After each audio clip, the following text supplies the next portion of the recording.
কেমন হবে কানাডার এক্সপ্রেস এন্ট্রি? 5টি বড় চমক। আসসালামু আলাইকুম। কানাডার নতুন ইমিগ্রেশন সিস্টেম নিয়ে আমরা অনেক কথাই বলেছি, কিন্তু অনেকের মনে প্রশ্ন, নতুন এই ফেডারেল হাই স্কিল ক্লাস আসলে দেখতে কেমন হবে? পয়েন্ট কি বাড়বে নাকি কমবে? আজকের পর্বে আমি আইআরসিসির ভিতরের কিছু ইঙ্গিত বিশ্লেষণ করে দেখাবো।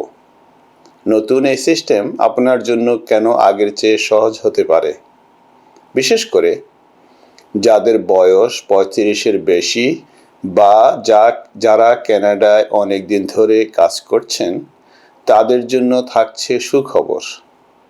ল অ্যান্ড ইমিগ্রেশন উইথ ওয়াজিরের আজকের বিশেষ পর্বে স্বাগত জানাই আপনাদের।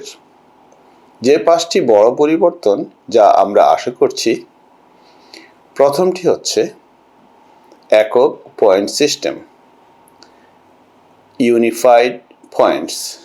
বর্তমানে 3টি আলাদা প্রোগ্রামের জন্য আপনাকে আলাদাভাবে যোগ্য হতে হয়। নতুন সিস্টেমে এটি আর থাকবে না।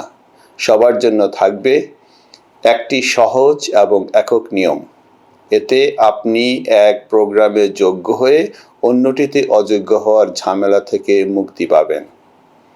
দ্বিতীয়ত, কানাডিয়ান অভিজ্ঞতার সঠিক মূল্য। এখনকার নিয়মে 1 বছরের বেশি সময় কানাডিয়ান অভিজ্ঞতা থাকলে খুব বেশি বাড়তি পয়েন্ট পাওয়া যায় না, কিন্তু নতুন নিয়মে যারা 2 অথবা 3 বছর ধরে কানাডার অর্থনীতিতে অবদান রাখছেন, তাদের জন্য পয়েন্টের হার অনেক বাড়ানোর প্রস্তাব করা হচ্ছে। এটি বর্তমান ওয়ার্ক পারমিট হোল্ডারদের জন্য বিশেষ সুযোগ। 3 নম্বর হচ্ছে বয়সের পয়েন্টের নমনীয়তা, এজ স্কোরিং। এটি এই পর্বের সবচেয়ে বড় চমক।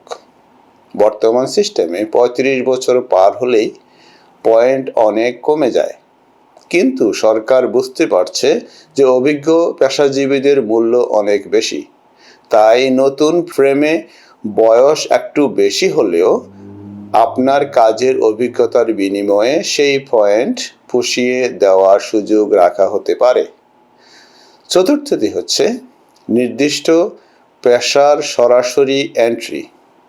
এখন ক্যাটাগরি ড্রয়ের মাধ্যমে কিছু পেশাকে ডাকা হয়, কিন্তু নতুন এই আইনে এই সিস্টেমের ভিতরেই ঢুকিয়ে দেওয়া হবে। অর্থাৎ আপনি যদি হেলথ কেয়ার, কনস্ট্রাকশন বা টেক সেক্টরের হন, তবে আপনার জন্য আলাদা এবং সহজ পয়েন্ট টেবিল থাকবে। শেষ এবং পঞ্চমটি হচ্ছে বড় শহরের বাইরে থাকার বোনাস। কানাডা এখন চায় নতুন অভিবাসীরা টরন্টো বা ভ্যাঙ্কুভারের বাইরে ছোট শহরগুলিতে ছড়িয়ে পড়ুক। আপনি যদি বড় শহরের বাইরে থাকতে রাজি হন, তবে আপনার পয়েন্টে বড় ধরনের বোনাস যোগ হতে পারে। তবে একটি কথা মনে রাখবেন, সিস্টেম যেমন সহজ হচ্ছে, যাচাইকরণ বা ভেরিফিকেশন হবে তেমন কঠোর। বিশেষ করে ভুয়া কাজের অভিজ্ঞতা বা ভুয়া কাগজ দিয়ে যারা আসার চেষ্টা করবেন, তাদের ধরার জন্য অত্যাধুনিক প্রযুক্তি ব্যবহার করা হবে। পরিশেষে বলবো, নতুন এই সিস্টেমটি করা হচ্ছে যাতে যারা যোগ্য তারা যেন কোনো মার পেছে আটকে না পড়ে। আপনার বয়স যদি বেশি হয় বা আপনি যদি কানাডায় অলরেডি কাজ করেন, তবে এই নতুন সিস্টেম আপনার কপাল খুলে দিতে পারে। সবাই ভালো থাকবেন।